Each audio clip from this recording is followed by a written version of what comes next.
Welcome back to the Politics and Media programme. As Hajj approaches, we discuss the safety and security concerns that inevitably attend such a huge gathering of worshippers. Here's a report about the issues that face the pilgrims. Hajj, the ritual of pilgrimage to Mecca, is back thousands of years, and this year's trip is just 2 weeks away. About 3 million pilgrims participate each year in what for many is a once-in-a-lifetime experience. But there are dangers. Due to the immensity of the gathering, there have been many incidents during the Hajj that have led to the loss of hundreds of lives through overcrowding. 346 pilgrims died in a stampede in 2006. After this incident, the Saudi government made improvements for pilgrims, but there are still other, lesser-known dangers involved in Hajj. Chronic illnesses are a risk due to the close quarters, and vaccines are essential. Work conducted at the Hajj has had a significant effect on studies of mass gatherings and health epidemics, but there is still a way to go to prevent such diseases. What's more, Muslims have been targeted by fraud, where scammers pose as travel operators and then leave victims both without a tour and with no refund. The Council of British Hajis estimates that 300 people contacted them last year to say they believed they had been a victim of Hajj fraud. Muslims are urged to be vigilant to scams and take all medical precautions before embarking on their pilgrimage. Well, joining me in the studio is Mohammed Hussain from the Safer Hajj Umrah Initiative, Asif Sadiq, Chair of the Association of Muslim Police, and himself a victim of Hajj fraud. We also are joined by Dr. Shuja Shafi, Deputy Secretary General of the Muslim Council of Britain. Welcome to the programme, everybody. Asif, just seeing you've had some personal experience, just tell us what happened to you. That was about 4 or 5 years ago. I decided to buy a timeshare in Saudi Arabia, in Mecca, and I paid a company in the UK for the timeshare. And subsequently, I didn't manage to get anything from it. The company in the UK dismissed all connections to the company in Saudi Arabia, which was actually providing the timeshare. And I found it extremely difficult to get hold of anyone to try to get my money back. So I've seen the Met Police briefing about this, and it seems that the police at least are concerned that there's quite a widespread degree of fraud here. I mean, what the police are doing currently, as a police officer for the City of London, we're leading on Hajj fraud. So we're trying to get people to report the crime to us. Currently, we don't have that many reports coming through, but we are aware that there must be more fraud out there than what we currently have as reports. So we're trying to encourage the Muslim community to actually put faith in us and trust us and to report the frauds through.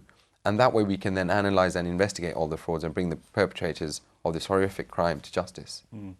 Mohammed, so what aspects of the Hajj is your initiative concerned with? Well, the Safer Hajj Umrah Initiative was actually set up about 6 months ago, and this was actually done with a collaboration of all the key beneficiaries and the promoters of the actual industry of Hajj itself. So we have like the Health Protection Agency, Ministry of Health from Saudi Arabia, the Foreign Commonwealth Office, the House of Lords, the World Health Organization, and NHS. And the Met Police was also involved as well. But now, because we've spoken to, Brother Asif, the City Police now is willing to get involved in this. So that's really good. So the whole purpose of this initiative was actually to set up the declaration conference with the tour operators, the approved tour operators from the Ministry of Hajj itself, and Atba ATOL registered. So what we have is over 50 tour operators who are approved, who actually signed the conference declaration, Hilton Hotel, just 2 months ago. So this major landmark event took place with all the approved tour operators to take a vital, proactive role in promoting the Safer Hajj initiative. And the declaration is on 3 simple key points, which is about health, security, and spirituality. So those are the 3 main key areas that we're focusing on. But there is a very proactive steps that we're taking to eradicate those unscrupulous tour operators, as it was mentioned on the short documentary there as well, alongside the actual health elements of it, of not only what to prepare when you go there, but rather when you do come back to the UK, how do you deal with certain kind of illnesses that you might have? I knew of a case where someone did actually come back and they had some sort of blotches on their stomach and so on. So as soon as they went to the A&E, they got completely, barricaded into one sort of area. And they were told that this is something that they haven't seen before. So this could easily spread. So for that safety as well, it's about how to do when you get back, what to do sort of thing. We're also developing an app. So for all the pilgrims that go in, for all the visitors, they'll be able to see clear information of all the Hajj tour operators that are on there in terms of the hospitals that are there in Mecca and Medina. So the GPRS signal will take you straight there because there's over 50 hospitals there. So this app is also going to be giving all the information, all the approved tour operators, because the more we can actually signpost people to the right areas of actually even purchasing their ticket or even in the whole travel industry, the less that they're likely to go for cheap, good deals elsewhere. So the three main key areas that we're covering is on those, and we're liaising with relevant bodies who are currently doing this and sort of working together to actually develop this further. So there is a public event happening this Friday, and that's going to be at the LMC in London Muslim Centre at 6:30 p.m. and on Saturday in the Central Mosque at 1:30 p.m. And that's a public engagement event, so all is welcome to actually attend. Okay. Dr. Shafi, some of the dangers, and it seems really that some of the most lethal danger is in the organisation of the event itself, and this is presumably in the hands of the Saudi government. So are you aware of what work they've put in to stop a repetition of the terrible loss of life in previous occasions? Yes, I think the Saudis have got the experience, I think, completely unique in the world of what we now call this as mass gatherings, and not just the other arrangements but also medical arrangements. They have an enormous amount of experience to the extent that this is now become a new medical specialty.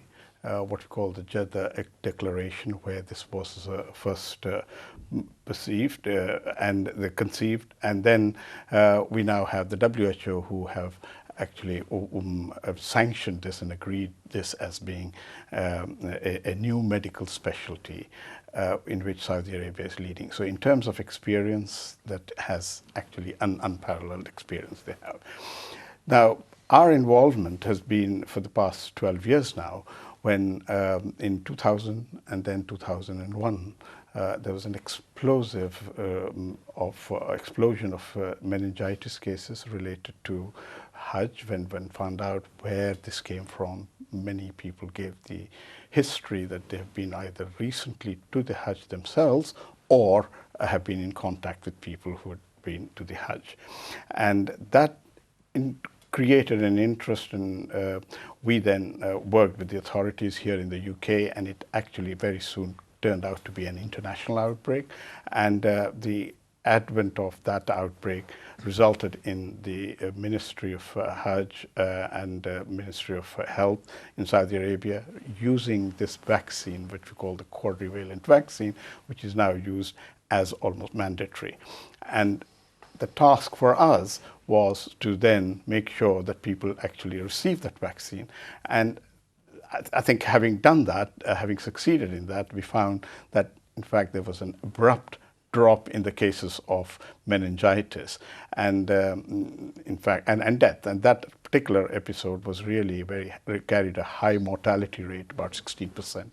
And so that has been brought to an end abruptly, and thanks to the vaccine and the continuation of the vaccine, that is what happened. Since then, we've obviously looked at where the other aspects of health that could be sort of covered, and we now have a program whereby we give some pre-travel advice to people about not just infectious diseases, although they're important, but we have in our community a very high level of pre-existing conditions and which are not communicable, although communicable diseases capture the headlines, but we have this continuum which we have to make sure people are catered for properly, and that is our purpose at the moment, and that's what we're working towards. Asif, you must have some experience in your professional life of dealing with huge crowds, although not on this scale. What kind of challenges do you think that presents to the Saudi authorities? I think it's extremely difficult. I mean, crowd management is one of the most difficult things out there to deal with as a police force or any authority. But having been to Saudi Arabia myself in the past, I think they do a great job. They manage really well. They've got the best technology. They've got the best sort of setup there to manage the crowds. I mean, things don't always go perfectly, but that's just how crowd management is. But I think they do a very, very good job.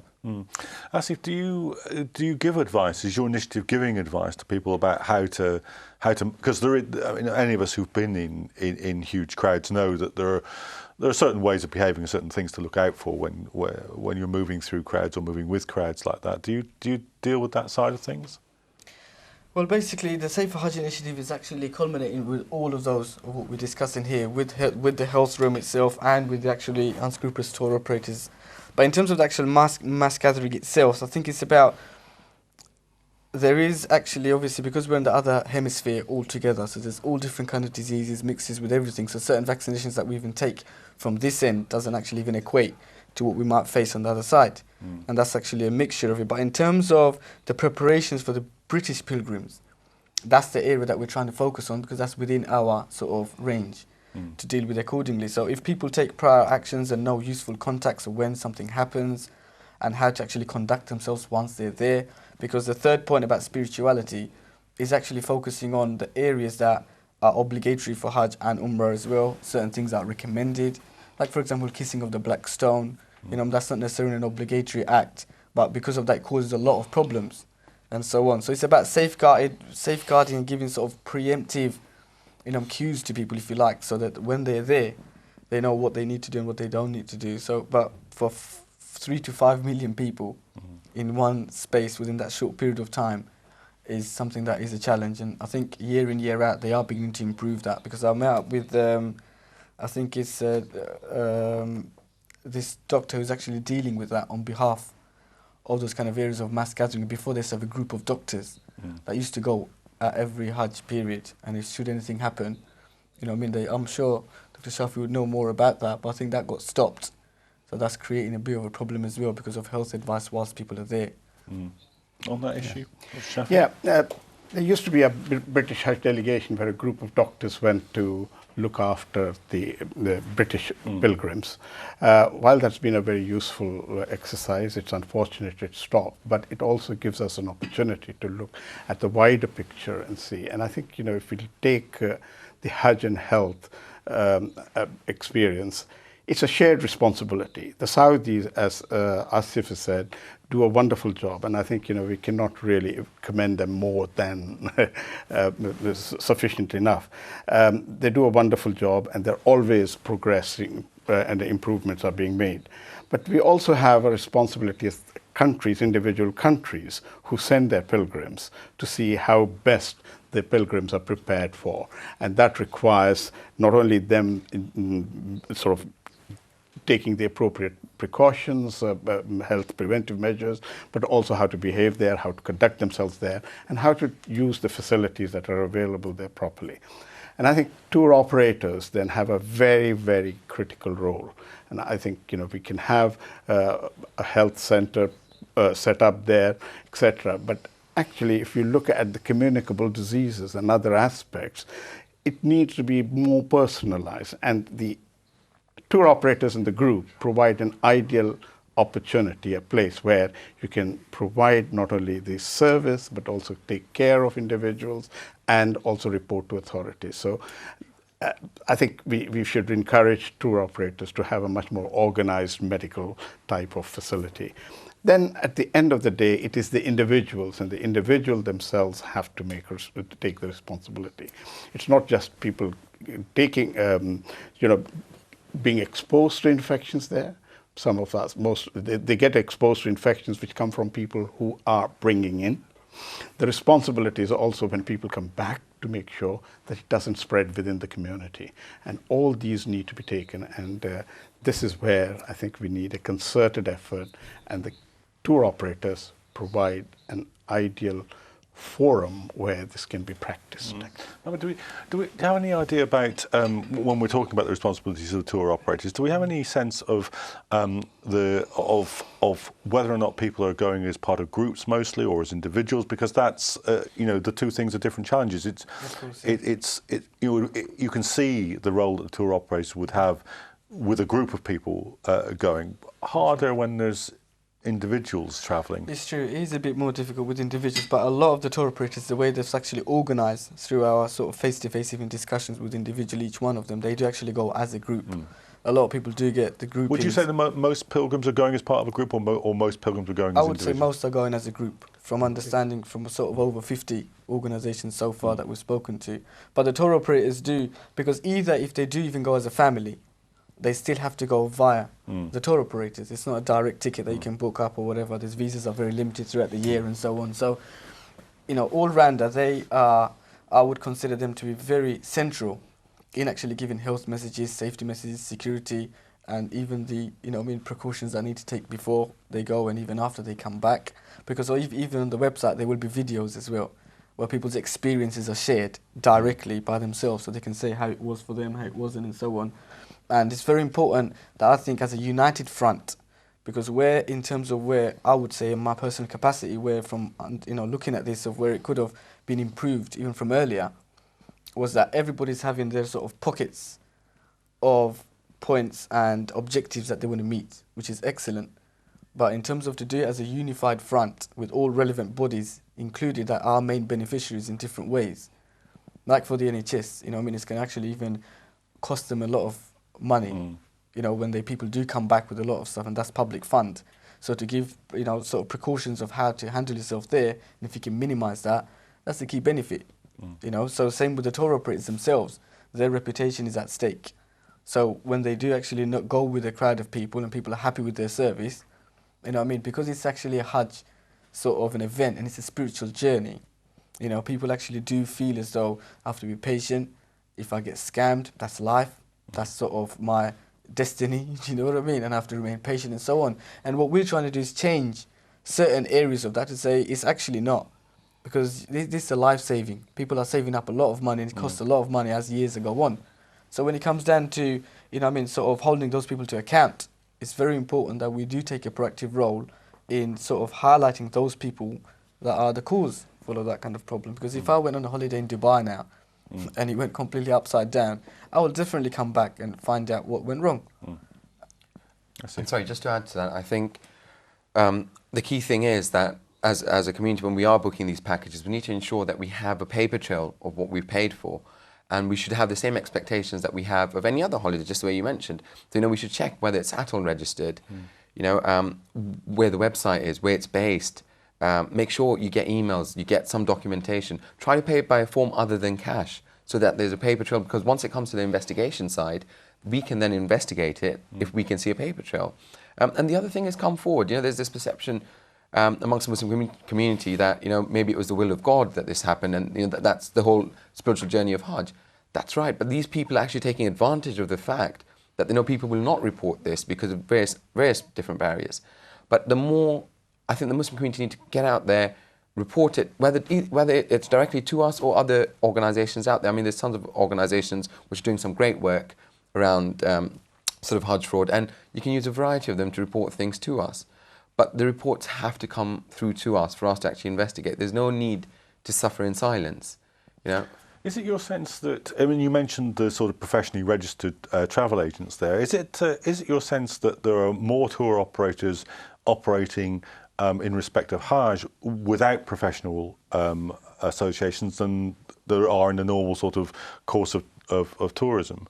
Unfortunately, I don't have those figures in front of me, but we can look at, for example, If you were guessing. I'd say yes, probably with Hajj fraud, with Hajj, there's more which are not registered. If you go onto the Saudi Embassy's website, there's a list of all the authorized tour operators on there. But the problem is they sometimes use other tour operators as well, so that it's let out to other tour operators. But again, you can still check to make sure, are they affiliated with one of the recognized tour operators? And these are the key things. It's just ensuring that you're safe, as you do with any other holiday you'd book. Do the same. And the other thing is just making sure that what you have been promised is what you're going to get. You know, if it seems too good to be true, it probably is. Yeah. There are ATBA and ATOL registered companies, and then there are also 81 that are approved from the Ministry of Hajj itself.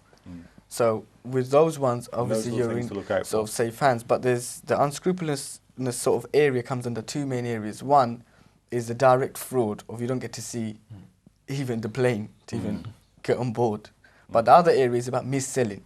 So a lot of people, they get, you know what I mean, deluxe, 5-star, 3-bedroom and everything. When they end up, there's actually not even a star and not even just about a bedroom. Some people ended up on the 6th floor, which never existed. So it's actually just a rooftop. Do you know what I mean? So when they actually, you know, when sort of went up there with their luggages and everything, just ended up to be nothing there. So that's like one area of fraud, which is mis-selling, and that still needs to be held for account. And the other area is the complete, you know what I mean, sort of rogue operators that are out there that are never going to be found again. Like £1 million was actually collected by someone in Manchester.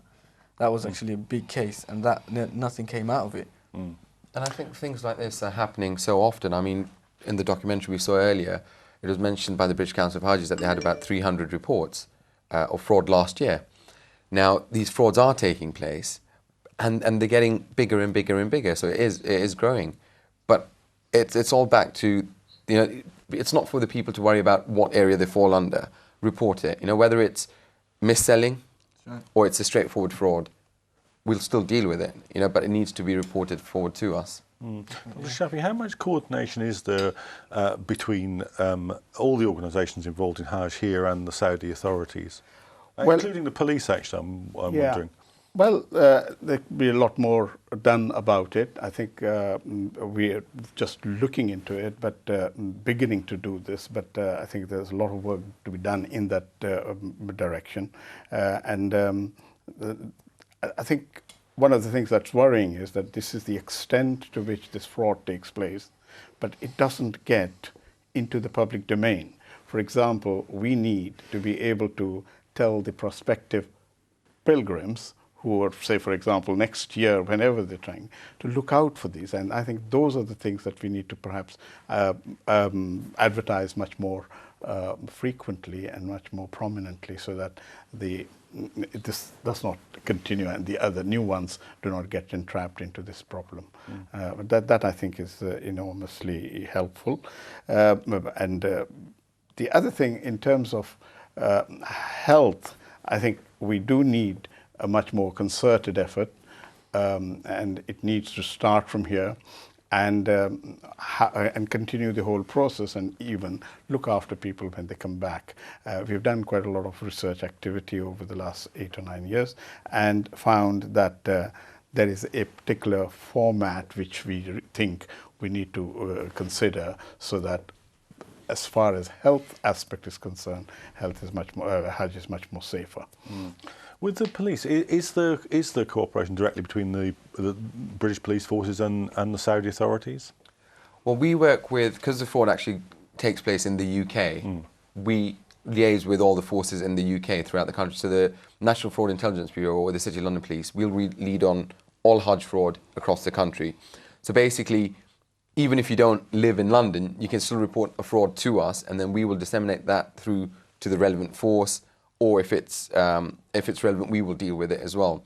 And so people can actually report everything to us, and we'll send it across the board. And just to sort of add on Dr. Shafi's point about trying to get the word out there, we are working with various different organisations. We've produced a leaflet which is available on our website, on the City of London Police website, and on Action Fraud, which highlights the sort of things that you can do to protect yourself before buying a tour or a package. But I still agree that we need to come together collectively as Muslim organisations and have a single point of contact, which can then be used which Muslims can refer to. Okay, well, I'm going to have to stop you on Sure, that no point. problem. Thanks to all my guests in the studio, and if you're going to Hajj, we wish you a safe journey, and do join us for the next episode of the Politics and Media programme.